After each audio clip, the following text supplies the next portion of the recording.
before collecting data, we need to set up our IP address of our laptop to match the subnet of the VNA and the turntable. To do that, we need to go to the control panel.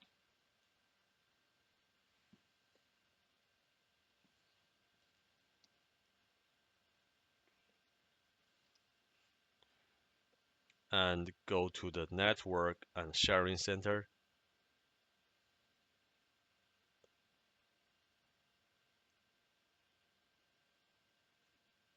Okay, go properties.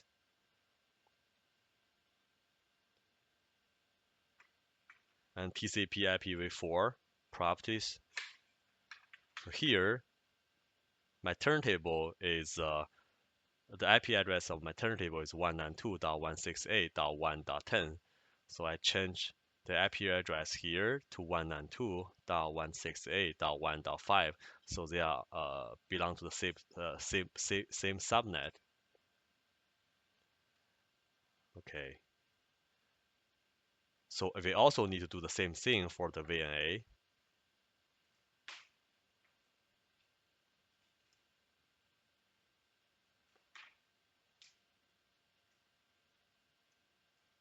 Okay, so my VNA IP address is 192.168.0.159.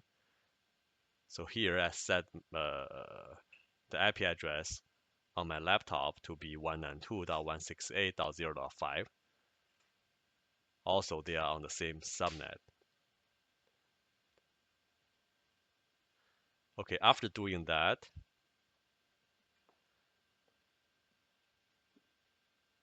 we can see those devices, both the VNA and the turntable in the NMX. In the NMX, we need to copy this Visa resource name. So this is the Visa resource name of my turntable, and this is the Visa resource name of my VNA. Okay, after copying those two Visa resource name, we can open our data collection tool. Now it is opened. So in the data collection tool, before we run the measurement, we need to type in all the informations here. And after we type in all the information, we can save this as a configuration file.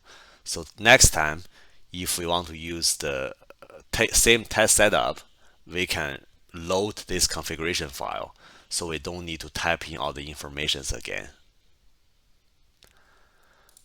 Okay, here I'm trying to load an old configuration file and modify it based on my current test setup. Okay, I load a previous configuration file. So the first line here is output file name. So after the data collection is complete, the data will be saved as a .mit file and an Excel file. So this is the file name of those two files. So I gave a name of my test data saved here as the file names of those two files. Next, I need to put the start frequency here and end frequency here. So I put 18 gigahertz and 40 gig. And number of frequency point, I will put 441. So this will provide me the 50 megahertz frequency step size, which matches the CMF SVSWR according to CMF 16-1-4. And this is the angular step size, which is the angular step size when the transmitter antenna is rotating for a 360 degree. So I put 1 degree angular step size, and this is a delay between steps. So this is very important. As Zhang mentioned, we need to wait for the transmitter antenna to settle down before we test that specific position. And this is a turntable speed and turntable acceleration. You will need to set them based on your turntable setup. And in this case, we are using KSET VNA. So I put KSET here. And this is a VNA Visa string. So remember, we copied those Visa resource name. So now I paste the VNA Visa resource name here.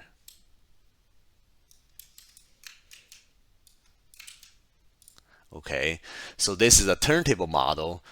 So in this case, we are using M center. So I put the M center here. And this line is the turntable Visa resource name. So now let's copy the turntable Visa resource name from the NMX here.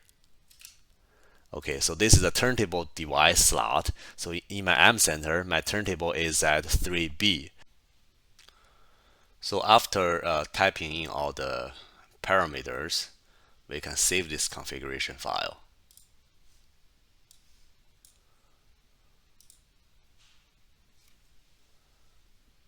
So I will give it a name, try1 config. Okay, so after saving this configuration file, we can start the measurement by pressing this green button. So this tool also have two other buttons. So during the measurement, if you find something wrong, you can stop the measurement and return the turntable to 0 and fix what you found and restart the test.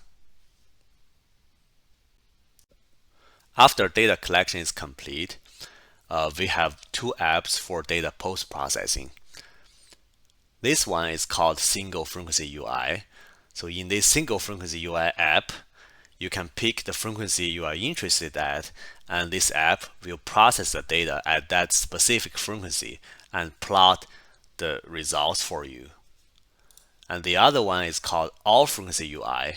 So in this All Frequency UI, it will process the data for all the frequencies and will provide you the final SVSWR results for your chamber. Let's look at this Single Frequency UI first. This Single Frequency UI is open. As we mentioned, after data collection, the data is saved as a .mat file and an Excel file. So here, this app can load this .mat file. So this is a previous test data set. Let's open it. Okay, so we need to type in all the information here. The frequency here, I'm interested at 30 gig, so I put 30 gig here. And this is R0, which is the distance between the center of the turntable to the receive antenna. In my case, it is 3.6. And this is X0, which is the distance between the transmit antenna on the edge of the turntable to the center of the turntable. Here, we only need to put a initial guess, and the algorithm of this app will calculate the true X0. So here I put 0.5 meter, and this is MRE, so which is the maximum radial extent of the source, which is the size of the transmit antenna. So in this case, I put 3.4 centimeter, and this is alpha. So this alpha is the coverage percentage of the relative ripple. So we will talk about it later. So here I put 99.9 percentage. Okay, I hit run.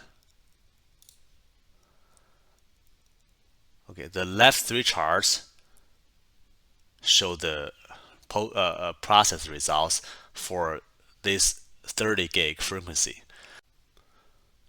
So in the first chart, the blue line is the raw measurement data, with all the ripples.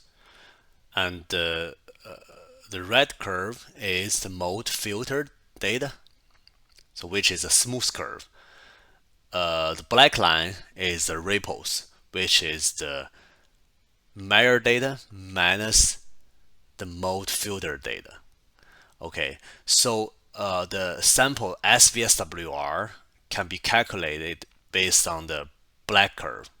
We can find the maximum peak and the deepest valley. So to calculate the SVSWR, so the number is 1.51 dB. So in the second chart, it is the mode domain plot. So after we mathematically move the transmit antenna to the center, we will have this blue line. And then we apply a filter to only include the modes, the cylindrical modes associated with the transmit antenna. So the width of the filter is based on the MRE, which is the size of the source antenna. So here we apply filter, and the orange curve is a filtered cylindrical mode coefficients. Okay, so the third chart, this is the histogram of the relative ripples. So once we have the distribution of the relative ripples, and we know it is a Rayleigh distribution, and we choose the 99.9% of coverage, and based on that number, we can calculate the statistic SVSWR of this frequency, which is 2.41 dB. Okay, we can also show another frequency. So let's choose 18 gig and run it. Oh, by the way, so here the algorithm calculated the true RM, which is the antenna offset, the distance between the transmit antenna to the center of the turntable, so which is 53.4 centimeter. It is based on our initial guess and the algorithm of the apps. Okay, so in this case, the statistics SVSWR is 2.73 dB. So the other app is this all frequency UI. So this app will calculate the final set VSWR performance of your chamber. Let's open it. So let's choose the same previous data set. As we mentioned, for this data set, the R0, the distance between the receive antenna to the center of the turntable, is 3.6.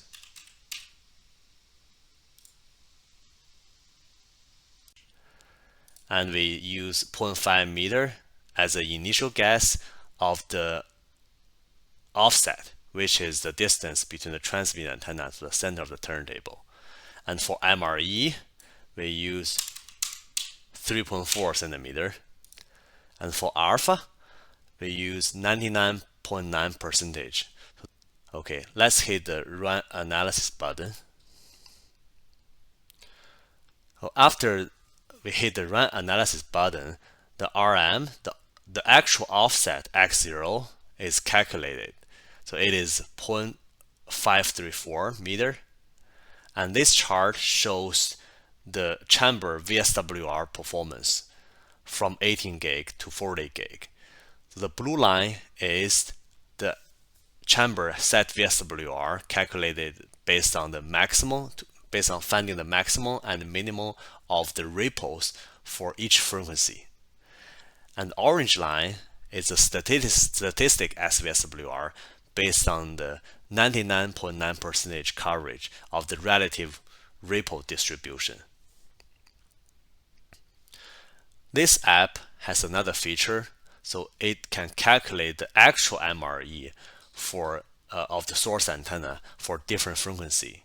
So let's select this checkbox, this enable find MRE checkbox, and we can run analysis again. Let's give it a couple seconds.